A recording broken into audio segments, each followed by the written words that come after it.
A football field is a dangerous job. Add oil and it's no easier. So it's extremely hot. Once you get it, it makes the boats all messy, and it's very difficult process. In the Gulf of Mexico, miles off the Panhandle, skimboat captains and crews are in high demand for a massive cleanup about to get underway. There's oil skimmers that have booms out in front of the vessel that bring the oil into a specific area that it can then be sucked out of the water. Captain Mark Hubbard is a local licensed boat captain of more than 20 years out of Johns Pass and Madeira Beach. He was part of a '93 oil spill cleanup in Tampa Bay.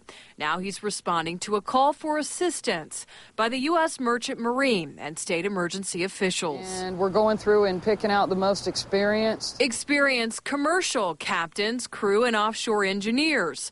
That's who Captain Marty Heath is hunting down. Merchant mariners have a huge responsibility. For instance, a charter boat captain might have a crew of about 6 people. Master mariners, about 300.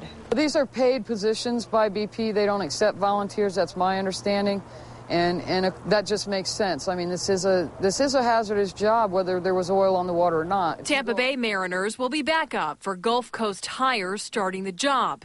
The front lines behind the Coast Guard, steering through a dirty and dangerous job that Hubbard knows will be no easy task.